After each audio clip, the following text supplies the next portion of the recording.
لڑکیاں سوڈان کی زبان نہیں سمجھتی تھی۔ حبشی پروہت نے ان کے سروں پر ہاتھ رکھا۔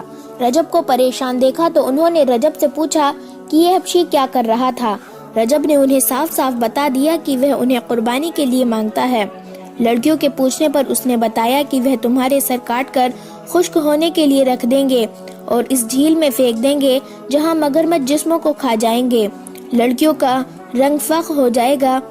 انہوں نے رجب سے پوچھا کہ اس نے انہیں بچانے کے لیے کیا سوچا ہے۔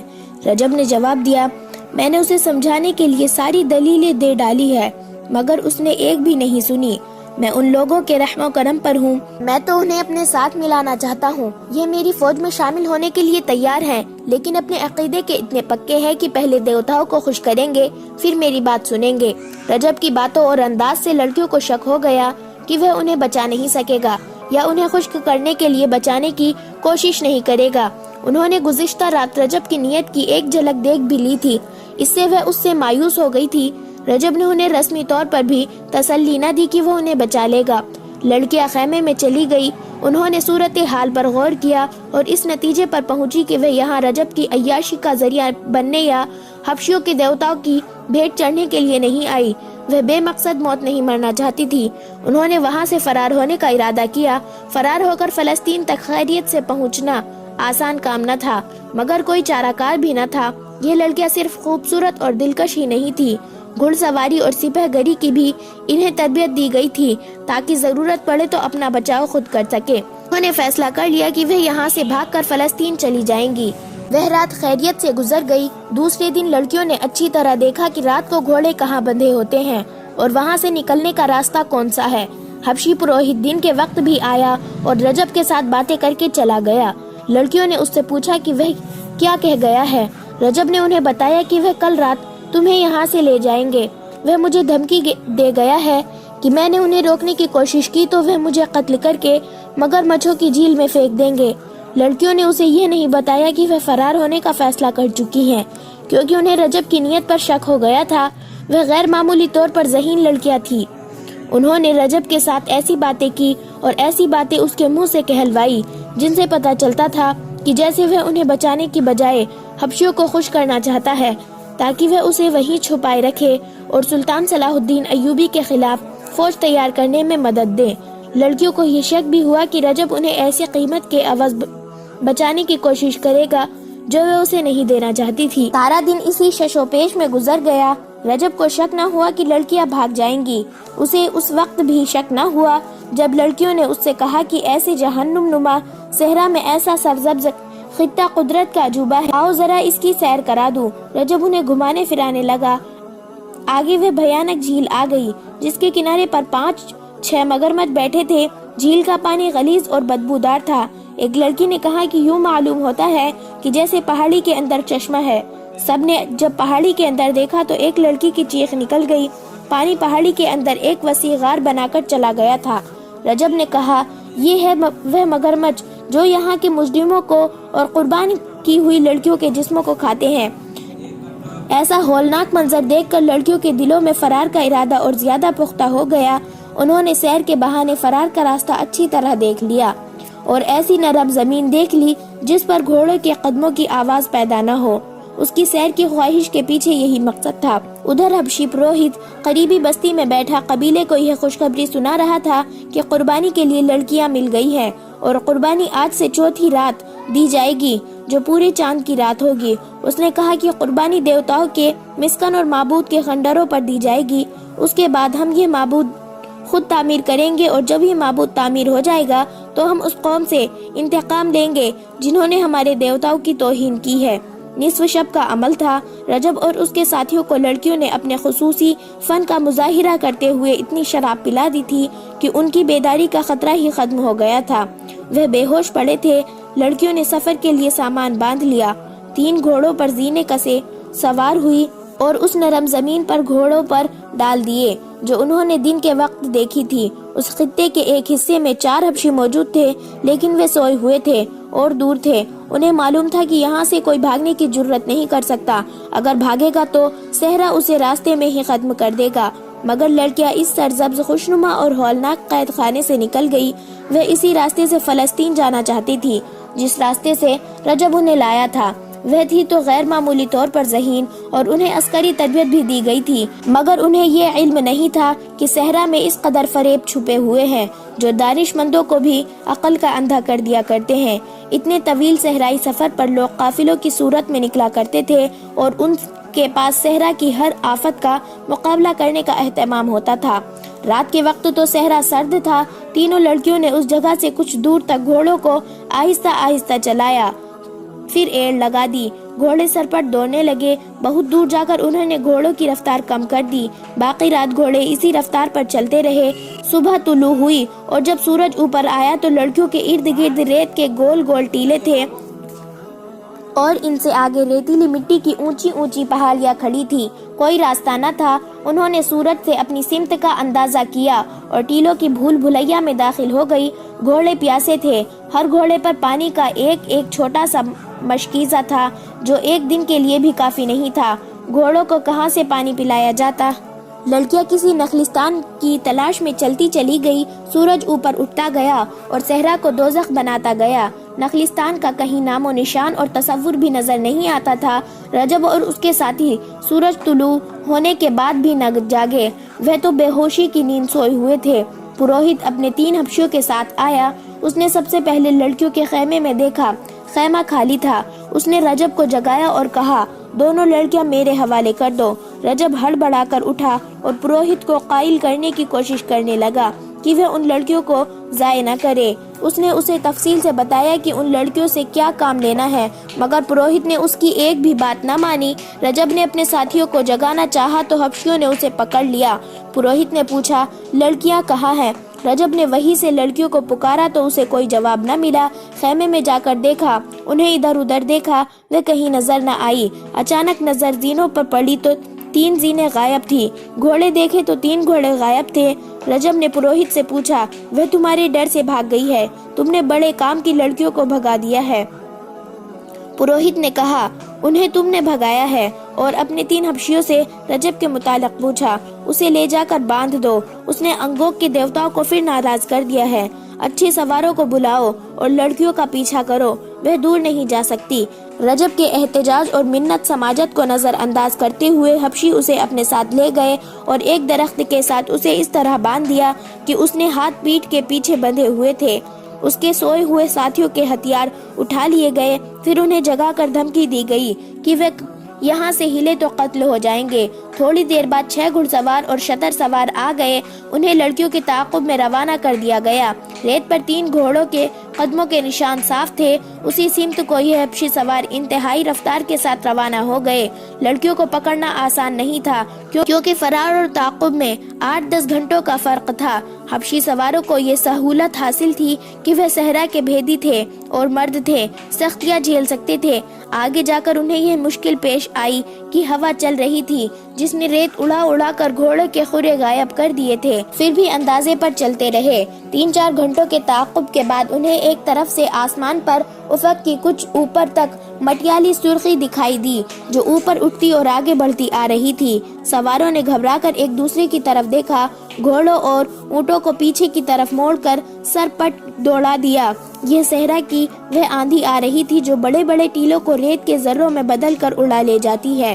کوئی انسان یا جانور کہیں رک کر کھڑا رہے یا بیٹھ جائے تو ریت اس کے جسم کے ساتھ رک رک کر اسے زندہ دفن کر دیتی ہے اور اس پر ٹیلا کھڑا ہو جاتا ہے۔ وہاں آندھی سے بچنے کے لیے کوئی مضبوط ٹیلا نہیں تھا۔ وہ بھاگ کر اپنے پہاڑی خطے تک پہنچنا چاہتے تھے جو بہت ہی دور تھا۔ وہاں تک آندھی پہنچ گئی تھی۔ اس خطے کے درخت دوہرے ہو کر چیخ رہے تھے۔ جھیل کے مگرمچھ پہاڑی کے آبی غار میں جا چھپے تھے۔ پروہت ایک جگہ زمین پر گھٹنے ٹیکے ہوئے ہاتھ ہوا میں بلند کرتا اور زور زور سے زمین پر مارتا تھا۔ ہر بار بلند آواز سے کہتا تھا، انگوک کے دیوتا اپنے قہر کو سمیٹ لے، ہم 2 بہت ہی خوبصورت لڑکیاں تیرے قدموں میں پیش کر رہے ہیں۔ وہ اس آندھی کو دیوتا کا قہر سمجھ رہے تھے۔ صحرا اور آندھی کا چولی دامن کا ساتھ تھا، لیکن سرخ اور ایسی تیز و تند آندھی کبھی کبھی چلا کرتی تھی۔ لڑکیوں کو بھی آندھی نے لپیٹ میں لے لیا تھا۔ ان کے لیے کوئی آڑ اور اوٹ نہیں تھی۔ وہ حبشیوں کے خطرے سے تو بہت دور نکل گئی تھی، مگر صحرا کے ایسے خطروں میں آ گئی جو ان کے لیے جان لیوا ثابت ہو سکتا تھا۔ ان کے لیے دوسری مصیبت یہ آئی کہ ریت کے بوچھاڑوں اور آندھی کے جناٹوں سے گھبرا کر تینوں گھوڑے منہ زور اور بے لگام ہو کر دوڑ پڑے۔ وہ چونکہ اکٹھے بتکے تھے اس لیے اکٹھے ہی دوڑتے جا رہے تھے۔ اس سے یہ فائدہ تو ہوا کہ ریت میں دب جانے کا خطرہ نہ رہا، مگر یہ معلوم نہ تھا کہ بے لگام گھوڑے کہاں جا رکیں گے اور وہ جگہ اصل راستے سے کتنی دور ہوگی۔ لڑکیوں میں اتنی ہمت نہیں تھی کہ گھوڑوں کو قابو کر لیتی اور گھوڑوں میں اتنی ہمت نہیں تھی کہ زیادہ دوڑ سکے۔ وہ پیاسے تھے اور آدھی رات سے مسلسل چل رہے تھے۔ تھکن اور پیاس گھوڑوں کو بے حال کرنے لگی۔ ایک گھوڑا منہ کے بل گرا، اس کے سوار لڑکی ایسی گری کہ گھوڑا اٹھا اور پھر گرا تو لڑکی اس کے نیچے آ گئی، اسے مرنا ہی تھا۔ کچھ اور آگے گئے تو ایک گھوڑے کا ٹنگ ڈھیلا ہو گیا، زین ایک طرف لڑک گئی، اس کی سوار اسی پہلو پر گری مگر بایاں پاؤں رقاب میں پھنس گیا۔ لڑکی زین پر گھسیٹی جانے لگی۔ تیسری لڑکی اس کی کوئی مدد نہیں کر سکتی تھی، اس کا اپنا گھوڑا بے قابو تھا۔ وہ اپنے ساتھی کی چیخیں سنتی رہی، پھر چیخیں خاموش ہو گئی اور وہ لڑکی کی لاش کو گھوڑے کے ساتھ زمین پر جاتا دیکھتی رہی۔ اس پر دہشت طاری ہو گئی، وہ کتنی ہی دلیر کیوں نہ تھی، آخر لڑکی تھی، زور زور سے رونے لگی۔ ڈھیلی زین والا گھوڑا یکایک رک گیا۔ تیسری لڑکی اپنا گھوڑا روک نہ سکی، اس نے پیچھے دیکھا، آندھی میں اسے کچھ نظر نہ آیا کہ اس گھوڑے کا کیا حشر ہوا۔ لڑکی تو یقیناً مر چکی تھی۔ تیسری لڑکی اکیلی رہ گئی، اس نے رقابوں سے پیر ذرا پیچھے کر لیے۔ اس کی دہشت زدگی کا یہ عالم تھا کہ اس نے گھوڑے کی لگام چھوڑ کر ہاتھ آسمان کی جانب اٹھا کر جوڑ دیے اور گلا پھاڑ کر خدا کو پکارنے لگی، میرے عظیم خدا، آسمانوں کے خدا، میرے گناہ معاف کر دے، میں گناہگار ہوں، میرا بال بال گنہگار ہے، میں گناہ کرنے آئی تھی، میں نے گناہوں میں پرورش پائی ہے۔ میرے خدا، میں اس وقت بہت چھوٹی تھی جب مجھے بڑوں نے گناہوں کے راستے پر ڈالا تھا، انہوں نے مجھے گناہوں کے سبق دیے، جوان کیا اور کہا کہ جاؤ مردوں کو اپنے حسن اور اپنے جسم سے گمراہ کرو، ان کے ہاتھوں انسان کو قتل کراؤ، جھوٹ بولو، فریب دو اور بدکار بن جاؤ۔ انہوں نے بتایا تھا کہ یہ صلیب کا فرض ہے، تم پورا کرو گی تو جنت میں جاؤ گی۔ وہ پاگلوں کی طرح چلا رہی تھی اور اس کے گھوڑے کی رفتار گھٹتی جا رہی تھی۔ زاروں قطار روتے ہوئے اس نے خدا سے کہا، تیرا جو مذہب سچا ہے مجھے اس کا معجزہ دکھا۔ اس کے عقیدے متزلزل ہو گئے تھے، گناہوں کے احساس نے اس کے دماغ پر قابو پا لیا تھا، موت کے خوف نے اسے فراموش کر دیا تھا کہ اس کا مذہب کیا ہے۔ اسے اپنا ماضی گناہوں میں ڈوبا ہوا نظر آ رہا تھا اور اس کے دل میں یہ احساس بیدار ہوتا جا رہا تھا کہ وہ مردوں کے استعمال کی چیز ہے اور اسے دھوکے اور فریب کے لیے استعمال کیا جا رہا ہے، اور اب سزا صرف اس اکیلی کو مل رہی ہے۔ اسے غشی کی لہر آئی اور گزر گئی، دہاڑ ماری اور سر کو جھٹک کر بلند آواز سے کہا، میری مدد کر میرے خدا، میں بھی مرنا نہیں چاہتی۔ اور اس کے ساتھ ہی اسے یاد آ گیا کہ وہ یتیم بچی ہے۔ موت کے سامنے انسانی ماضی کی طرف بھاگتا ہے تو انسانی فطرت کا قدرتی رد عمل ہے۔ اس جوان لڑکی نے بھی ماضی میں پناہ لینے کی کوشش کی مگر وہاں کچھ بھی نہ تھا، ماں نہیں تھی، باپ نہیں تھا، کوئی بہن بھائی نہیں تھا۔ اسے یہی کچھ یاد آیا کہ صلیبیوں نے اسے پالا اور اس راہ پر ڈالا ہے جہاں وہ ایک بڑی ہی حسین دھوکے باز بن گئی تھی۔ اسے اپنے آپ سے نفرت ہونے لگی، وہ اب بخشش چاہتی تھی، نجات چاہتی تھی۔ اسے غشی آنے لگی، گھوڑے کی رفتار بھی اتنی سست ہو گئی تھی کہ وہ بمشکل چل رہا تھا اور اس کے ساتھ ساتھ لڑکی بھی اپنے ہوش کھو بیٹھی تھی۔ سلطان صلاح الدین ایوبی نے سرحد کے ساتھ ساتھ گشتی پہرے کا انتظام کر رکھا تھا۔ ان میں سے 3 دستوں کا ہیڈ کوارٹر سوڈان اور مصر کی سرحد سے 4-5 میل اندر کی طرف تھا۔ ہیڈ کوارٹر کے خیمے ایسی جگہ نصب کیے گئے تھے کہ جہاں آندھیوں کے بچنے کی اوٹ تھی، مگر اس آندھی نے ان کے خیمے اکھاڑ پھینکے تھے۔ گھوڑوں اور اونٹوں کو سنبھالنا مشکل ہو گیا تھا۔ آندھی رکی تو سپاہی خیمے وغیرہ سنبھالنے میں مصروف ہو گئے۔ ان 3 دستوں کا کمانڈر ایک ترک احمد کمال تھا۔ وہ ایک خبرو اور گورے رنگ کا تندرستی آدمی تھا۔ وہ بھی آندھی رکتے ہی باہر آ گیا اور ساز و سامان اور جانوروں کا جائزہ لے رہا تھا۔ فضا گرد سے صاف ہو گئی تھی۔ ایک سپاہی نے ایک طرف اشارہ کر کے اسے کہا، کمانڈر، یہ گھوڑا اور سوار ہمارا تو نہیں، ہم نے ابھی لڑکیوں کو فوج میں شامل نہیں کیا۔ احمد کمال نے جواب دیا، وہ لڑکی معلوم ہوتی ہے، بال بکھرے ہوئے صاف نظر آ رہے ہیں۔ وہ اسی سپاہی کو ساتھ لے کر دوڑ پڑا۔ ایک گھوڑا سر نیچے کیے نہایت ہی آہستہ آہستہ آ رہا تھا۔ اسے چارے کی بو آئی تو ہیڈ کوارٹر کے گھوڑے کی طرف چل پڑا۔ گھوڑے پر ایک لکڑی اس طرح سوار تھی کہ اس کے بازو گھوڑے کی گردن کے ادھر ادھر تھے اور لڑکی آگے کو اس طرح جھکی ہوئی تھی کہ اس کا سر گھوڑے کی گردن سے ذرا پیچھے تھا۔ لڑکی کے بال بکھر کر آگے آ گئے تھے۔ احمد کمال کے پہنچنے تک گھوڑا وہاں بندھے ہوئے گھوڑوں کے پاس جا کر ان کا چارہ کھانے لگا تھا۔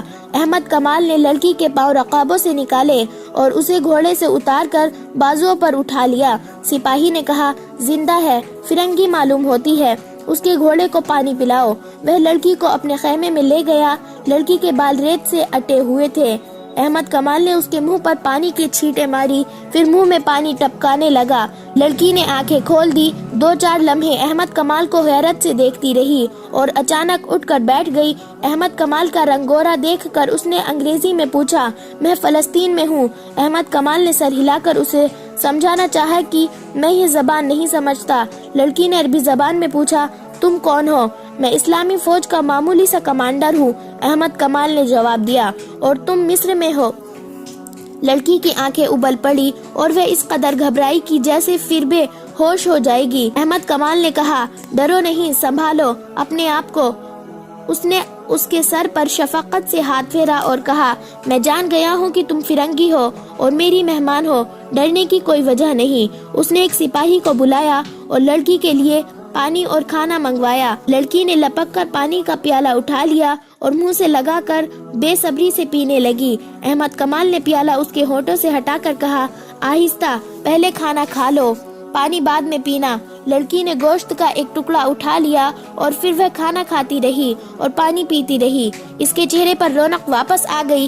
احمد کمال نے ایک خیمہ الگ لگوا رکھا تھا جو اس کا غسل خانہ تھا۔ وہاں پانی کی کمی نہیں تھی۔ خیمہ گاہ ایک نخلستان کے قریب تھی۔ احمد کمال نے کھانے کے بعد لڑکی کو غسل والے خیمے میں داخل کر کے پردے باندھ دیے۔